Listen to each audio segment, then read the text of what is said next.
to One Brothas Mind, and I am KD Smooth. Today we will question and challenge popular information and views from a B1 perspective, while we expose the real facts you need. We do this to strengthen your logical, critical, and discerning thinking skills. Because in today's world, hard choices are mandatory and they come with consequences. So you need all the information. And at One Brothas Mind, we do this from a B1 Yeshua the Christ followers perspective. Now, if you're not ready, you better get ready with KD Smooth at One Brothas Mind. Welcome, ladies and gentlemen. It's KD Smooth coming back at you with a new report this evening. Coming at you with a report on some additional things we have to be aware of, family, with the planes, trains, and automobiles. Before we get started with this report, family, please make sure that you like, share, and subscribe to One Brothas Mind so you can get all of the alerts. Well, make sure you turn on all alerts so you can get the alerts when we go live or upload new content. So let's dig into this, family. Planes, trains, and automobiles. Yeah. They're backed up, family. Backed up and jacked up. So we're going to look at this real quick and chop it up on what's going on and hopefully try to come up with a few solutions to these issues, because this is causing major problems, y'all. Major problems. Okay? Planes, trains, and automobiles. So let's start off, family. Let's start off with what's going on with the planes. Okay? As you see on your screen, and this was from an article posted June 17th. This was the Juneteenth weekend. As you see on your screen on the top left, over 6,000 flights, U.S. flights, were canceled or delayed Friday after one of the worst summer air travel days yet. Family, this is going to get worse. Okay?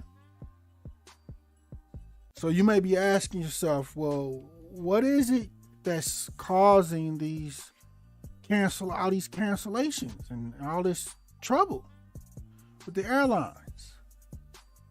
Well, there's a few things. One, family, we have an actual pilot shortage here in the U.S. Okay? Not only pilot shortage, but we have staff shortages as well. And if you haven't been keeping up, you may be asking, okay, well, why do we have a pilot shortage all of a sudden? Why do we have staff shortages all of a sudden? Like flight attendants and other essential staff. Well, you got to remember, family, we're coming out of dealing with the predator. And here at One Brothas Mind, we call that thing we can't talk about on YouTube, that that thing that has killed over 1 million people in the U.S., we call that the predator here on One Brothas Mind. So we're coming out of dealing with that. It's just a couple of weeks ago, they dropped the predator restrictions on flying, that you had to wear this or not wear this and be tested negative and all this craziness. We're coming out of that, right? And if y'all remember,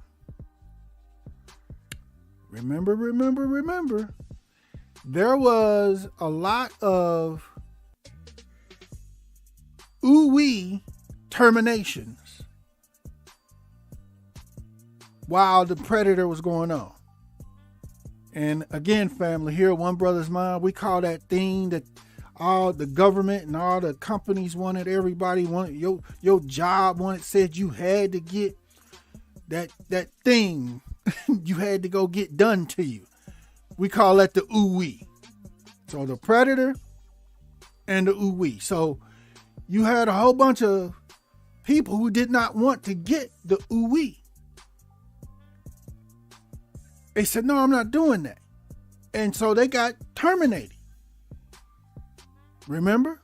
Now, if you think back, family, during when the predator was still rolling all hot and the ooh-wee was required by all these companies, and in this case, all the airlines, there were people like myself and other information sources that were reporting that there were a lot of people who did not want to get the ooh-wee, who refused. It's like, no, I'm not doing that, right? But mainstream media downplayed that information and those news reports and stories. They kind of pushed it down to try to make, to not make it seem as serious or as many people as it actually was. Because their mindset was, if we can kind of squash this story, this information that a lot of people or so many people don't want to get the ooh-wee, then that'll help more people that's kind of sitting on the fence about the ooh-wee go ahead and get it. That was their thinking, right? And approach. But now that you look at where we are today, there's not enough pilots all of a sudden. Nowhere near. I mean, they're canceled 6,000 plus flights, family. They don't have enough pilots. Why? Where did the pilots go for these flights? They had them for the flights before the predator started. Why all of a sudden it was all of a sudden now we don't have enough pilots? It was because of the ooh-wee terminations, as well as a whole lot of people during the during the predator, they just retired because of the risk. They retired or took early retirements. So you get that whole group of people together that just left. All the pilots that retired and left and didn't want to, refuse to get the ooh-wee, all the staff, the flight attendants, all that leads you to what you see at the top of your screen on the left. Over 6,000 flights being canceled. They don't have the personnel, family. Period. Right? And you may think, maybe you don't. I don't know. But this is not just in the U.S., family. It's not just in the U.S. As you see on your screen, the bottom right, I'm not even going to attempt to say that word, but it's a location in Germany. Okay? Or it's either a location or a person. I'm not, you do it. Anyway, this person canceled over 3,000 flights in Europe. Okay? And actually it was more than that, family. There's flights all over Europe that are being canceled. Okay? For the exact same reasons. And an added reason, they're having pilot strikes in Europe as well, on top of all this stuff, right? So I'm going to just share with you a couple of highlights, family, of this article, the one that you're looking at on your screen. At the bottom right, again, I'm not saying that word, but this is a attorney general or an AG from Germany that's canceling a total of 3,100 flights after a wave of predator infections. I repeat, after a wave, or it should say a new wave of predator infections have worsened staffing shortages, adding to Europe's travel chaos. Okay? Germany's flagship airline on Friday announced it would scrap 2,200 domestic and European routes in July and August, on top of 900 cancellations unveiled earlier this month. The travel demand had rebounded dramatically in Europe. It got better with the lifting of the predator restrictions.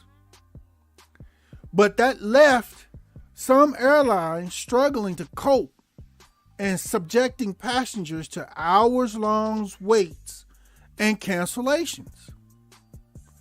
A new predator outbreak, while less deadly than the previous waves, is causing growing absences from workplaces and worsening acute labor shortages.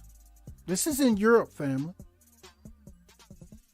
It goes on to read, a growing labor unrest or strike as workers seek pay increases to keep up with inflation is adding to the problem.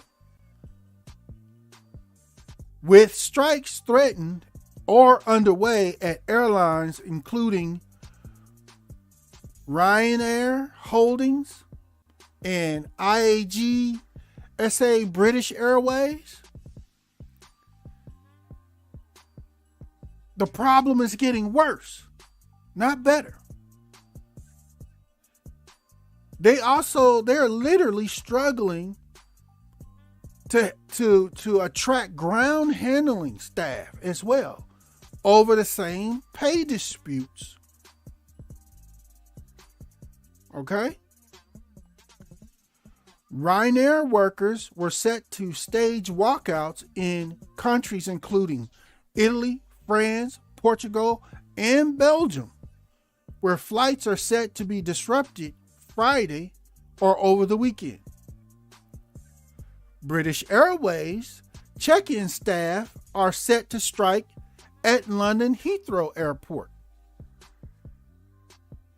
The German and United Unions said Thursday. So, family, this flight problem is not only happening, but it's also happening in Europe.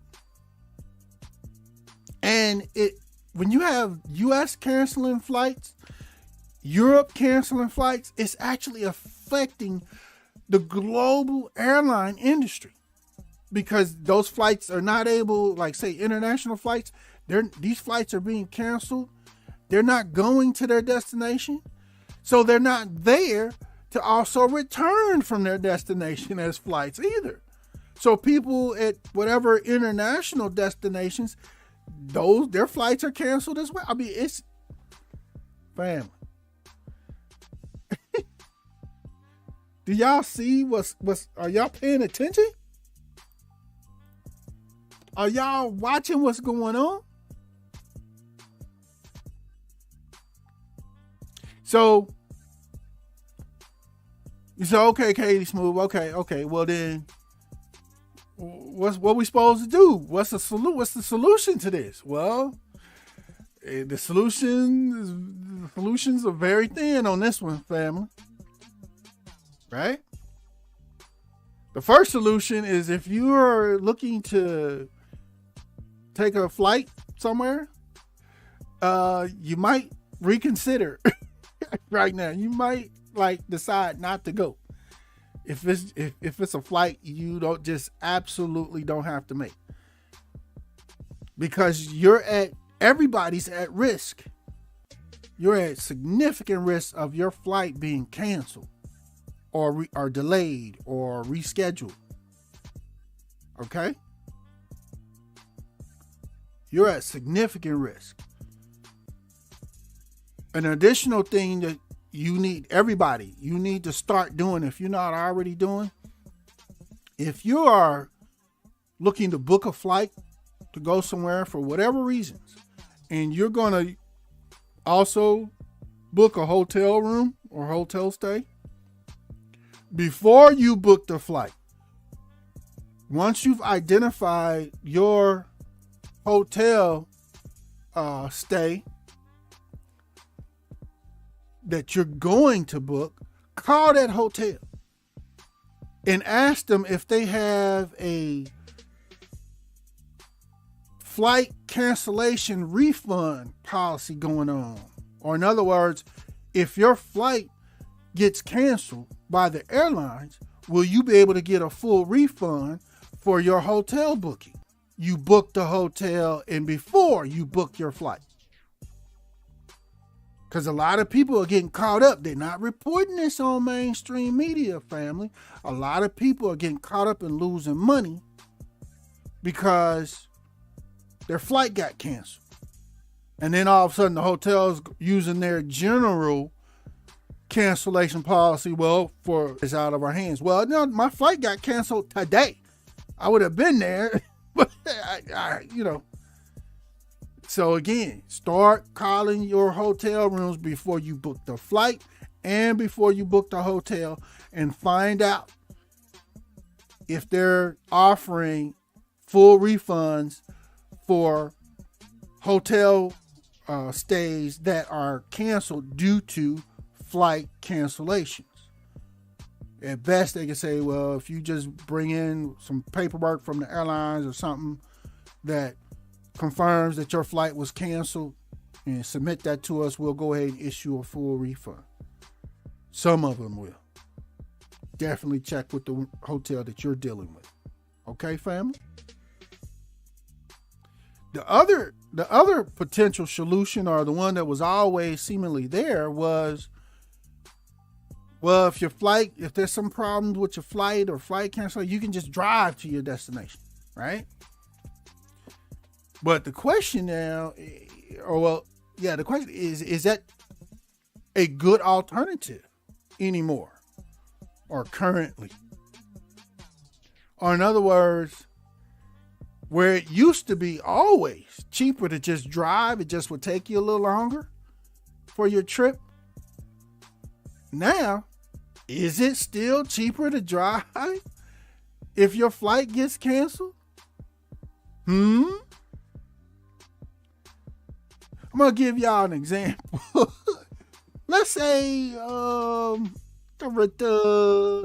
let's say you were planning to take a flight, a trip somewhere that's about 900 miles approximately.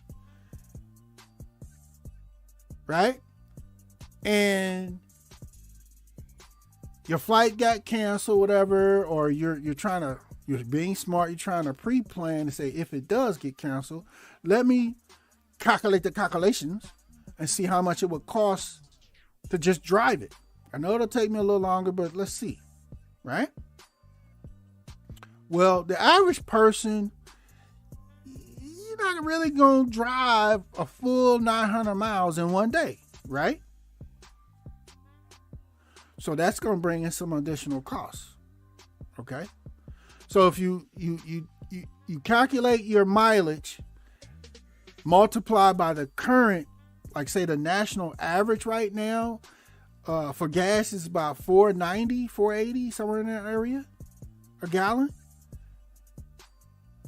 You're looking at about 90 to 100 gallons of gas. So now you're looking at right at about $500 approximately for your gas costs to drive that 900 mile trip, right? Okay. Now remember, I just mentioned that the average person is really not going to drive 900 miles in one shot, in one day. I don't want to do that. Average person, you might get 500-600 at best out of that as far as driving. But then they're going to be like, I want to take a break. Or I need to sleep. Okay? And so the average person is going to want to do at least an overnight stay at a hotel in between somewhere in between that 900-mile trip, about halfway or so, right? So now you just added, in addition to the approximately $500 gas cost, you just added $150 to $200 for a night stay at a hotel just so you can get some rest, so you can wake up and complete the rest of your drive to get to your destination. And remember, if you drive it and do that, you're going to also have to do an overnight stay or hotel stay on your way back. So let's say $500 for gas plus $200 hotel stay overnight both ways. So that's another $400. So now you're up to about $900 in just travel expenses. That doesn't include your meals or we went into none of the other stuff. You're up to right about $900. Hotel for rest and gas. And you haven't even spent or included the cost of whatever you were going to spend for your hotel stay and whatever it was you were going to do when you get to your destination. Now, and the reason why I know this is because I'm actually looking at a flight, and 900 miles is basically what it is. And the cost for me and my family for this flight is $1,000, right? Whereas as a backup option of potentially driving, that was always, at least up to now, was always way cheaper. Now the cost to drive is right at $900. So it's not even really worth it.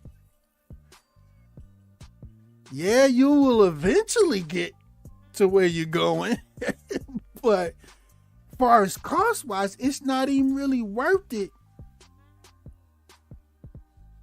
In a lot of these examples, maybe yours, to even say, well, we'll just drive. That's where we are right now, family.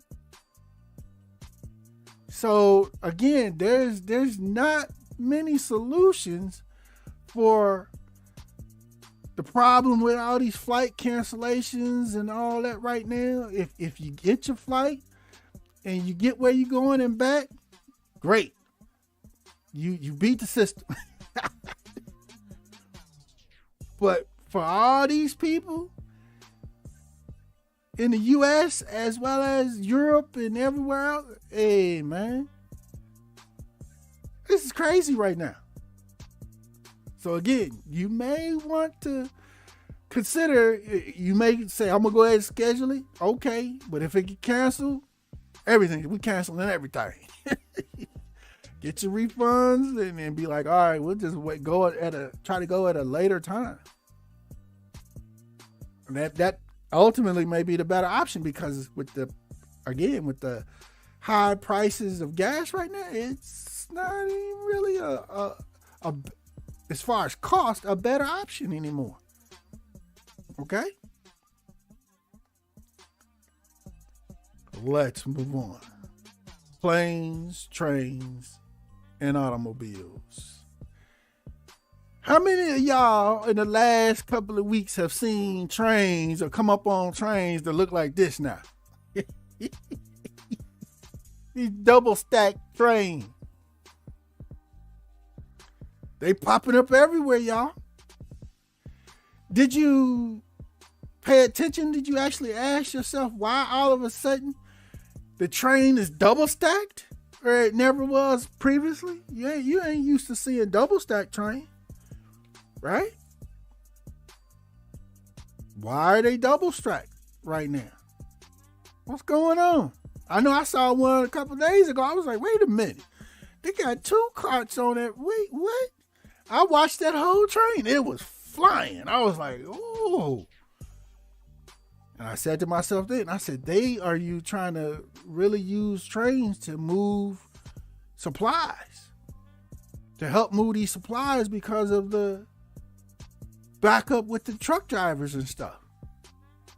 It's like, wow, I ain't never seen that.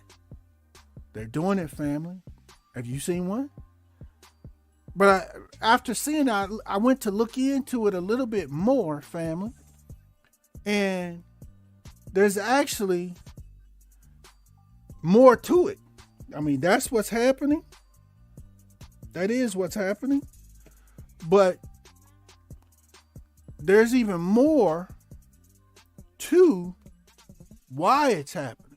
Okay? And family, I'm going to share something with you here briefly.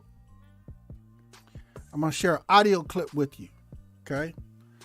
To help explain what's going on. Okay? Primarily, the rail yards, the train yards are backed up and jacked up. Okay? But I'm gonna share with you this audio clip, family. And we're gonna come back and chop it up. Okay? In just a moment.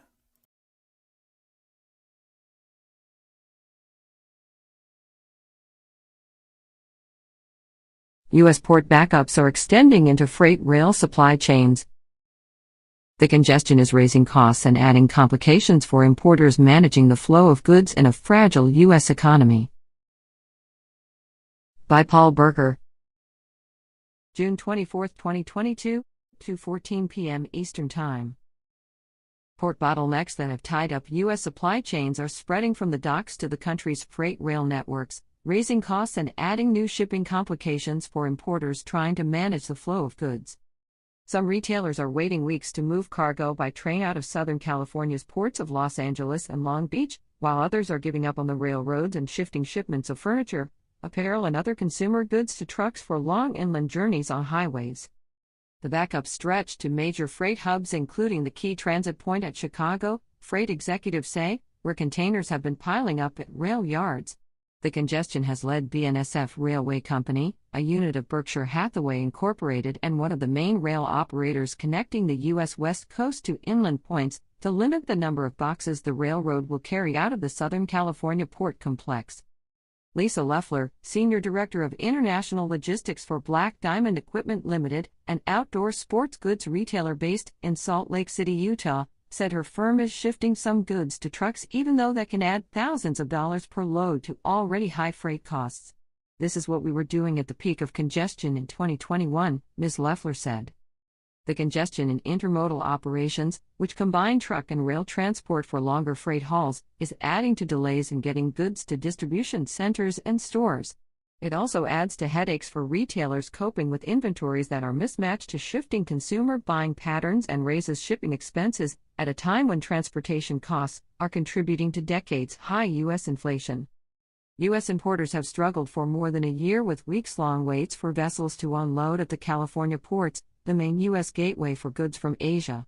A vessel queue for berths that reached more than 100 ships in January fell below 20 this month, according to the Marine Exchange of Southern California, its lowest level since July 2021. About 29,000 boxes were being held in container yards at the Port of Los Angeles this month awaiting pickup by rail, more than triple the usual number, according to Gene Soroka, the port's executive director. The Pacific Merchant Shipping Association says rail containers waited at the Los Angeles and Long Beach ports an average of 11.3 days in May, 18% longer than in April and triple the average wait time at the start of the year. The two railroads that serve the ports, Union Pacific Corporation and BNSF, say the delays in picking up boxes are being caused by congestion at freight switching yards thousands of miles inland in logistics hubs like Chicago. Transportation and logistics companies say containers are stacking up there because manufacturers and retailers are too slow to pick up and unload cargo. A Union Pacific representative said cargo owners need to handle their shipments in a timely manner so inland terminals remain fluid and we can continue to move containers from the ports. The rail congestion revives backups that overwhelmed freight hubs last summer, when railroads coping with growing stacks of containers in Chicago and other sites stopped accepting shipments from ports for days or weeks so they could clear the backlog. Domestic supply chains are struggling to handle surges of cargo that are whipsawing freight operations, said Lawrence Gross, president of Gross Transportation Consulting. Intermodal volumes have swung sharply over the past year, he said, dropping rapidly through last summer and fall, then snapping back over the past 6 months.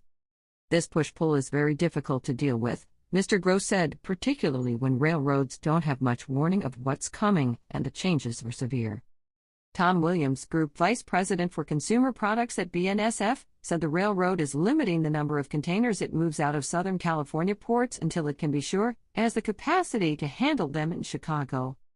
Mr. Williams said containers are sitting about 20% longer in freight switching yards in Chicago compared with a year ago. BNSF is moving some containers to third-party yards to free up space, he said, that uses up inland trucking capacity, which is also in short supply. This isn't sustainable over time, he said. Transportation and logistics executives say shortages of warehouse workers and truck drivers, as well as of the steel trailers needed to haul containers between rail yards and warehouses, are contributing to the delays. Dan Bergman, chief executive of TrayPack LLC, which operates a container terminal at the Port of Los Angeles, says his yards are stuffed with 5,000 containers waiting to move by rail, about triple the usual number. The terminal has cut 5 shifts this month because there wasn't enough railroad capacity to load boxes, he added. The numbers are not improving, he said. At some point we will run out of space. That are contributing to this, as you've heard. There's also reports that retailers are not picking up their loads fast enough due to the truck driver shortages, and even if they have drivers, due to the high cost of fuel, they had certain budget amounts for fuel costs for their trucks. They're all way past those amounts now. So, yeah, they running on fumes, family. Even though there are supplies setting in the rail yards, all they got to do is send their trucks to drivers to pick up the actual containers and bring them to the stores. They're not doing that as frequently or as fast as they were before. So, yeah, this is crazy. If you have not seen one of these trains that are double stacked, trust me, if you drive across a few train tracks every so often, every few days, whatever, you will. Most of the trains that I've seen in the last few trains that I have seen have been double stacked, trying to move these containers and these supplies, get them across country. Okay, family? But like I said, the other thing that's contributing to this backup at the rail yards, because remember the ports were backed up. It's a ripple effect. When the ports got backed up, and then as the ports tried to catch up, more containers got sent in by trucks either to the rail yards. And then the rail yards got backed up. And then the backup is because they don't have enough truck drivers because of that shortage to move all of these containers that are coming in at a much faster rate and quantity. So everybody's backed up. The ports, the rail yards, everything. A lot of the supplies that we are seeing that are not on the shelves in the grocery stores, a lot of this stuff is already in the country. It's at the pickup spot. But just due to the shortages of truck drivers, it's not being moved from the pickup spot to the store fast enough. Who knows how long this is going to last, but it's going to last for a while. And like I said, you see it on your screen. The ports are backed up. exceeding into freight rail supply chain backups. Stuff is jacked up. Double stacked trains trying to move stuff that move containers that the trucks used to move. And there's different costs. Right now, it would seem that the cost to move containers by a truck driver is one of the most expensive ways because of the high fuel costs. So they're trying to move, by double stacking these trains, they're trying to move more containers and supplies by train. It seems like it may be cheaper right now. So expect to see a whole bunch of long trains, family. When you see them, put your car in park. Just wait. It's going to be a minute. Okay? Again, we go back to one of the primary problems that's causing all these backups in the transportation of supplies and in the supply chain. It's the trucker shortage. That's causing supply shortages. We all are feeling the high fuel prices, gas prices. You got the driver shortage. That's at the core of this, right? But there now remember, just like with the airline cancellations, there were a lot of trucking companies back when we were really dealing with the predator. A lot of the trucking companies also said, or also required, that the drivers get the ooh-wee. And so a lot of drivers, just like with the pilots and flight attendants, a lot of drivers went ahead and retired early, or just said no and quit driving trucks. Yeah, the ooh-wee terminations. They didn't quit. Actually, I misspoke there. They were fired because they didn't get the ooh-wee. But again, mainstream media try to push that part of the story down. They try to cover that up. But if you have good alternative information sources and news sources, you were aware that these companies are firing a lot of people because they refuse to get the ooh-wee. Now look at where we are today. That's done come back to bite them. You know. Well, I'm not going to cover that today. There's a lot of companies in the healthcare industry and hospitals. They did the same thing.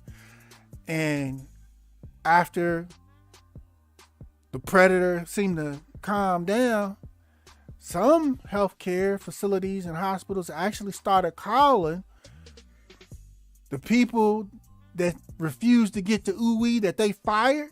They started calling some of them nurses back, according to some reports, but I'm not going to get into the healthcare part of this right now. We're just dealing with planes, trains, and automobiles. Don't let that part slip your mind. That's a major part of why we have a lot of these staff shortages. Okay? And in addition to that, a lot of truck drivers are just quitting because of the high fuel prices, because a lot of truck drivers, you have some, their company pays the cost of the fuel that they use, and then you have others that the drivers are responsible for the cost of fuel themselves for their trucks, right? So with the price of fuel going up so high, they're still getting the same pay for the load that they're carrying. Okay, so say for instance, they're going to get $3,000-$4,000 to deliver this load, one truck.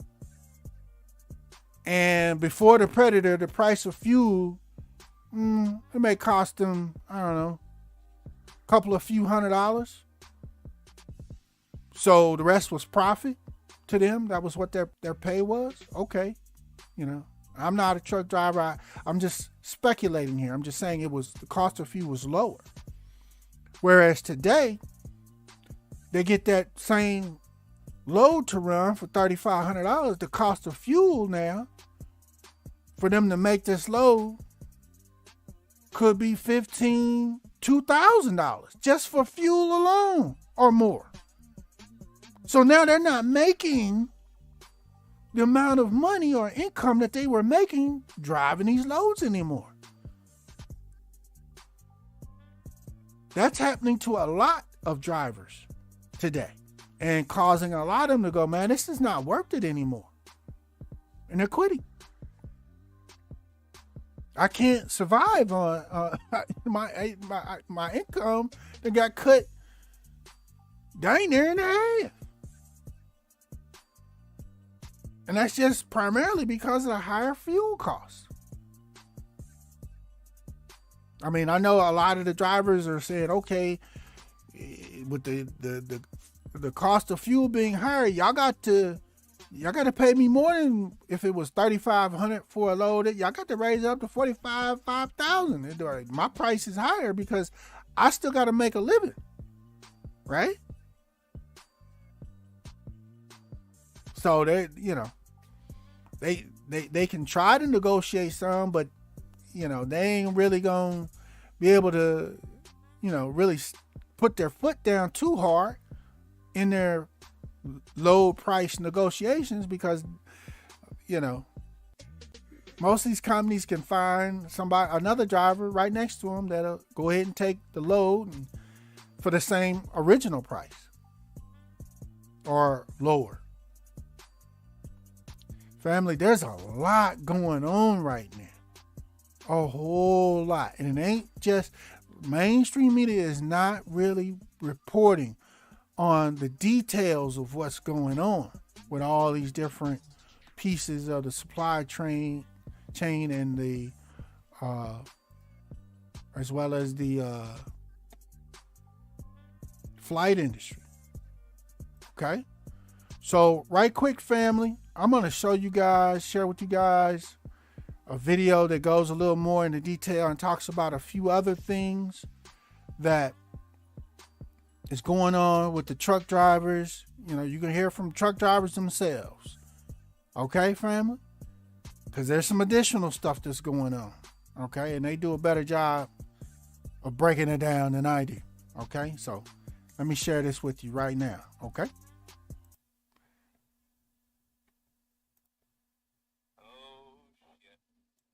I just left Oakland. Usually I haul into the port, container companies that load the ships.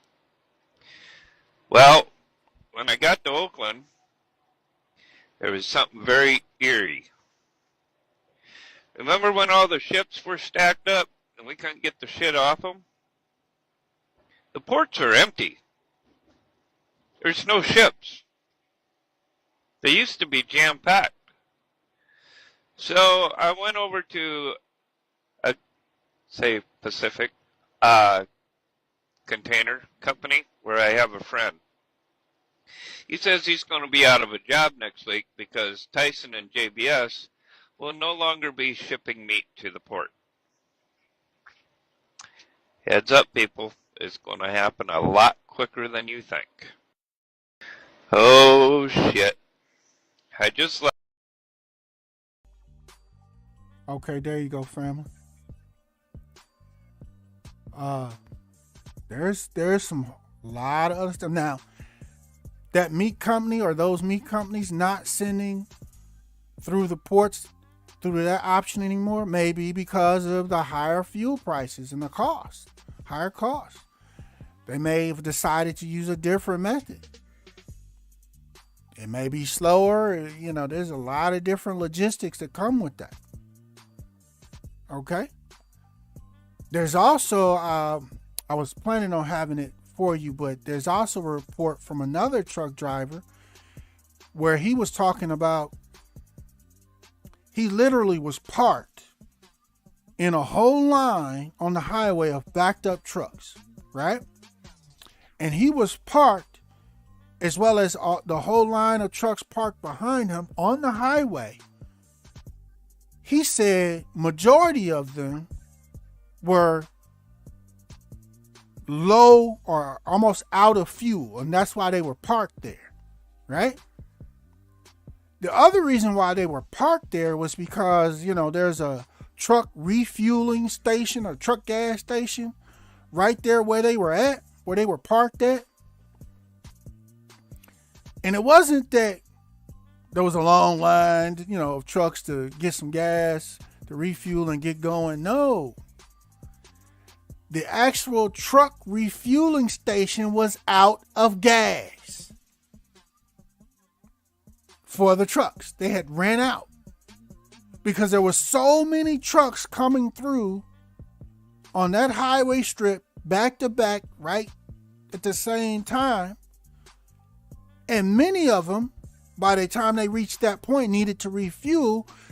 And they went in that refueling station and they sucked up all the gas out of it. So the trucks that got refueled, they were able to continue on their way. But the rest of the trucks that were including this truck driver that was in line, as well as all the other trucks behind him, he was saying they're pretty much stuck. At least stuck until the refueling station can get its fuel delivery, right, to refill its fuel tanks, so then it can provide more fuel for more trucks. That type of stuff is happening out on the highways as well, family. So it's getting real. It ain't getting, actually. It's been done got real crazy out there. But like I said, you imagine you got a long line. The guy was in it. I meant to have his video. I actually thought it was at the end of this one, but it's not. But he was in a long line of trucks, just like you see on your screen. He was the front truck, or at least, as he was recording. He actually said that he actually had a better situation because somehow the company that he worked for, that he drove trucks for, they was actually sending fuel refills, or like a fuel refill truck, to where he was sitting at.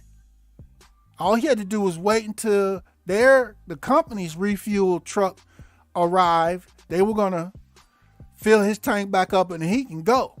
He didn't have to wait on the actual truck gas station to get their refuel. That was going to take a while, or a while longer.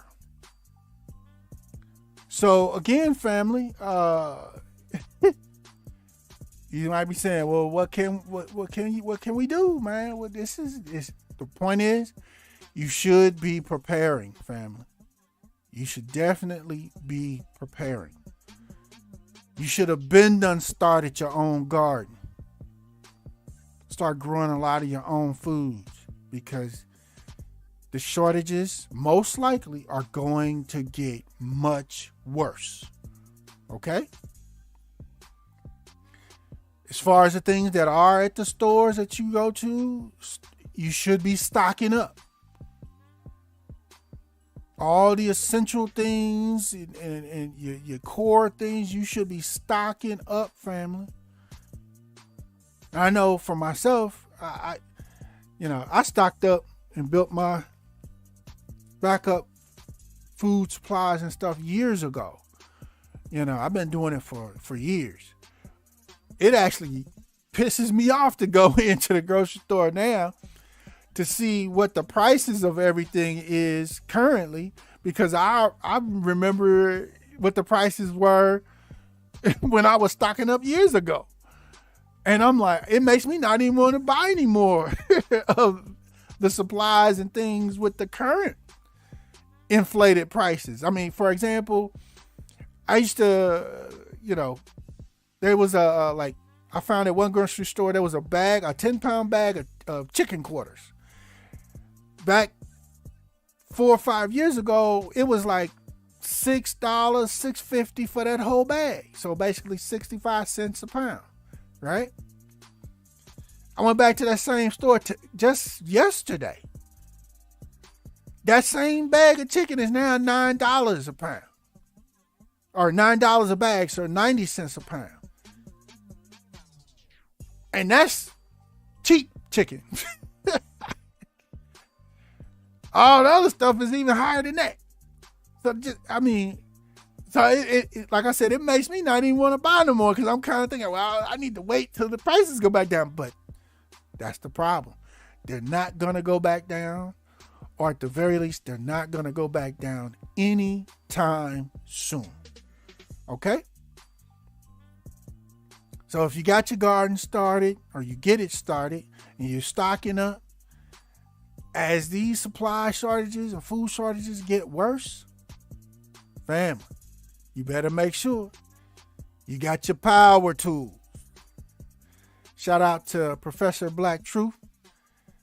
Make sure you have your power tools, because you never know when you're going to have to put in some work to protect your supplies that you've stocked up, or protect your garden. And just a little side note, family, as far as the garden option, a lot of people, you may have your garden. You planted your garden right in the ground in, say, your backyard or on your property, or you built raised beds on top of your ground right in your backyard or on your property. Good luck with that. Because there's one aspect that you did not consider. Now, that may be because you did your garden a really, really long time ago. You started a real long time ago, years ago, or whatnot. But you need to reconsider. Because as these supply and food shortages get worse and continue, Karen, Darren, and Pookie and them, while you sleep, when it gets dark, and they ain't got no food, guess where they coming? They coming to your beautiful garden, your beautiful raised bed, and they going grocery shopping. They going shopping. They going to take all of your whole garden. They going to take all of it. Which is why I introduce the One Brothas Mind secure mobile raised bed gardening system. Okay? It's a raised bed garden that's on wheels. And it's secured or securable because it's on wheels. But you can get more information on that by just going to One Brothas Mind, go into the video tab and scroll down, or look for the playlist, or scroll down and look for the secure mobile raised bed gardening system and watch those videos. Especially if you already know how to plant your seeds and things of that nature, you can skip video 1 in that series and go right to video 2, 3, and 4. And I break it down of how to not only do or create your mobile raised bed gardening system, but then also how to secure it, or ways to secure it. Okay, family? You got to move differently, because things are not going to get any better no time soon, family. So y'all let me know about what y'all think about this information that's out here. What's the stuff that's going on? The cancellations, the trucker shortages, the pilot shortage. Wow. Let me know what y'all think about this stuff that's going on in the comments. Have you been victim? Has your flight been canceled? How did that work out? Were you able to get another flight and still make it where you were trying to go? Or, did it just completely destroy your whole travel plan? And what did the airline say? Did they offer you full refund? There's reports that A lot of airlines are starting to do that. So that's good. But like I said before, remember, before you even book your trip, whatever hotel you looking at reserving, call them. See if they're also offering full refunds if your flight gets canceled. And if not, find another hotel, man. Because most of us, ain't nobody got the money to just be handing these hotels just because they reserved a room for us and we didn't make it and it wasn't our fault. Okay? Again, remember to please like, share, and subscribe here to One Brothas Mind, because we're trying to provide you with the facts and info that you need, as well as some solutions. Okay, family? And this concludes this broadcast for One Brothas Mind. We thank you for joining us, and as a part of the new Black media, B1 choices are mandatory, and being on code is required. But never fear, Yeshua the Christ is with you always. Shalom.